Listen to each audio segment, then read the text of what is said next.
Selamat pagi, Bapak Dr. Insinyur Goklas Siahaan MM. Mohon izin Bapak, saya Kendes Wandi Saragi dari kelas MJ 405. Izin mempresentasikan tugas individu saya, yaitu temanya saya ambil dari sesi 2 dan 3, uang, kurs, devisa, suku bunga, dan BEP. Yang pertama itu, konsep uang dalam manajemen perbankan. Yang pertama itu sebagai alat tukar, seperti kita sehari-hari sebagai alat tukar transaksi barang dan jasa, alat pembayaran, kemudian penyimpan nilai. Cuman kalau uang itu biasanya tergerus inflasi, dia kurang tahan terhadap inflasi. Kemudian satuan hitung atau standar nilai barang atau jasa. Kemudian kurs dan valuta asing atau devisa, di mana kurs adalah harga mata uang dalam mata uang lain yang mempengaruhi transaksi internasional. Sementara valuta asing itu adalah mata uang asing, ada US dollar, ada euro, ada yen Jepang, dan sebagainya yang digunakan dalam transaksi internasional. Devisa itu adalah kekayaan negara berupa valuta asing, atau bisa kita katakan mata uang asing yang ada di negara kita. Secara gampangnya ya, walaupun sebenarnya devisa itu bentuknya bisa jadi tidak berupa uang. Nah, ini bisa didapatkan dari ketika kita banyak ekspor atau banyak investasi di negara kita, tentunya dengan FDI, Foreign Direct Investment, itu tentunya menarik aset asing ke negara kita. Nah, devisa ini akan mempengaruhi nilai kurs kita. Jika rupiah melemah, maka biaya impor itu mahal dan inflasi naik, tetapi ekspor kita lebih kompetitif. Kenapa lebih kompetitif?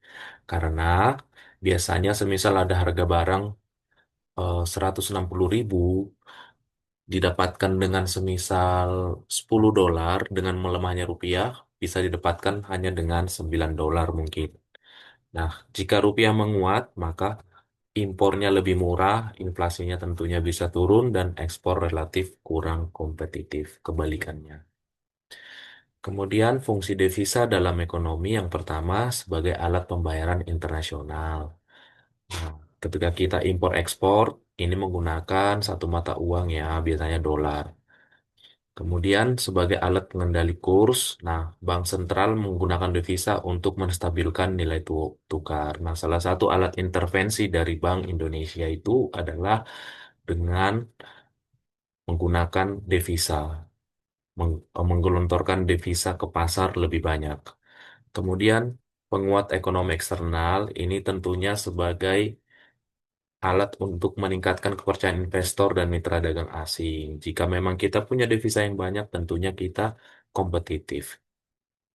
Kemudian cadangan devisa ini menjaga stabilitas ekonomi nasional dan mendukung sistem perbankan. Ini relevan dengan alat pengendali kurs yang tadi. Kemudian sebagai pembiayaan impor dan ekspor. Kemudian kita masuk ke teori bunga bank. Suku bunga merupakan biaya yang dikenakan atas pinjaman sekaligus imbal hasil atas simpanan. Dalam perbankan, suku bunga memainkan peran kunci dalam keputusan menabung dan meminjam. Kalau bunga simpanan tadi itu imbal hasil bagi nasabah yang menyimpan dana, kalau bunga pinjaman biaya yang dibayarkan peminjam kepada bank. Jika suku bunga tinggi, maka mendorong tabungan mengurangi pinjaman. Ketika bunga bank itu semisal 10%, orang-orang akan menabung karena imbal hasilnya lebih gede. Dan suku bunga rendah ini mendorong investasi dan konsumsi. Suku bunga rendah ini bisa meningkatkan pertumbuhan ekonomi karena banyak investasi nanti di sektor real. Kemudian ada istilah spread bunga, sumber margin sekaligus indikator risiko. Ya, bank tentunya mengelola selisih antara bunga kredit dan bunga dana. Dari situlah dia dapat mendapatkan laba. Namun spread ini tidak otomatis menjadi laba karena harus dikurangi dengan biaya operasi, cadangan risiko, dan pajak. Dan ini sebagai indikator risiko kesehatan dari bank tersebut karena bank itu sama seperti perusahaannya yang mencari laba tentunya. Kemudian kita masuk ke break even point atau titik aman sebelum bisnis menghasilkan laba. BEP adalah volume penjualan saat pendapatan total sama dengan biaya total.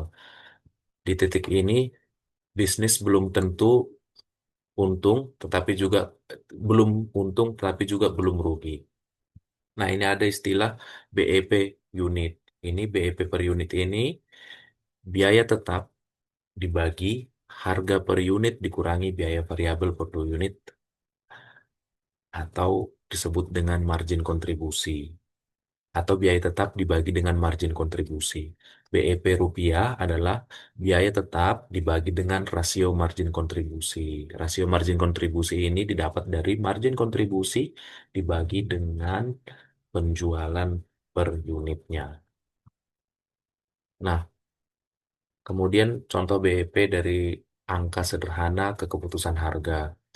Semisal ada usaha menjual produk dengan biaya tetap 12.000 per bulan dan harga jual 50.000 per unit dan biaya variabel 30.000 per unit, maka margin kontribusinya harga jual dikurangi dengan biaya variabel yaitu 20.000 per unit sehingga BEP per unitnya adalah 12.000 dibagi 20.000 atau dari biaya tetap dibagi dengan eh, margin kontribusinya. Jadi untuk BEP dia harus produksi 600 unit. Untuk BEP rupiahnya berarti 600 unit dikali dengan harga jualnya sama dengan 30 juta. Ini ada grafiknya. Ketika grafik itu berpotongan, disitulah BEP-nya.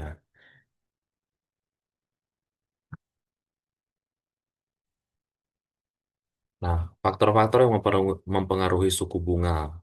Suku bunga bank. Yang pertama, kebutuhan dana bank. Semakin tinggi kebutuhan, suku bunga cenderung naik. Jadi ketika bank itu ingin menghimpun dana yang banyak, maka suku bunga dinaikin biar orang relatif meminjam tidak orang relatif menabung tidak meminjam. Kemudian persaingan antar bank, tentunya banyak bank yang ada BUMN, ada swasta, kompetisi mendorong penyesuaian suku bunga. Namun ada ambang batas sesuai ketentuan Bank Indonesia. Kemudian ada kebijakan pemerintah dan regulasi. BI Rate dan regulasi OJK mempengaruhi batas suku bunga, seperti yang saya sebutkan tadi. Kemudian target laba bank, ya kita tahu bank itu adalah usaha untuk mengejar laba. Tentunya suku bunga disesuaikan dengan target keuntungan. Kemudian jangka waktu pinjaman.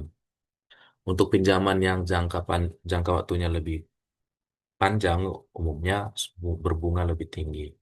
Kemudian kualitas jaminan kredit dan reputasi peminjam. Jika jaminannya kuat, suku bunga lebih rendah. Ini lebih ke trust ya, kepercayaan kepada eh, peminjamnya. Nah, ini ada hubungan antara kurs bunga dan BEP dalam status bisnis. Jika kurs USD per rupiah naik atau dolar menguat, maka tentunya biaya impor naik. Sehingga ketika biaya impor naik, maka terjadi inflasi. Dan dan tentunya jika inflasi, maka bunga kredit naik. Artinya suku bunga dinaikin, dan sehingga pengusaha itu beban tetap atau cicilannya naik. Sehingga berakibat harga jualnya tentunya disesuaikan. Nggak ada perusahaan yang merugikan, pasti ujung-ujungnya yang menanggung konsumen. Dan ini mengakibatkan permintaan bisa turun. Setelah harga disesuaikan, tentunya BEP-nya berubah. Sehingga target penjualan amannya akan naik. Ini adalah koneksinya. Demikianlah presentasi saya, Pak. Sekian, mohon maaf jika terdapat kata-kata yang kurang berkenan. Selamat pagi dan terima kasih.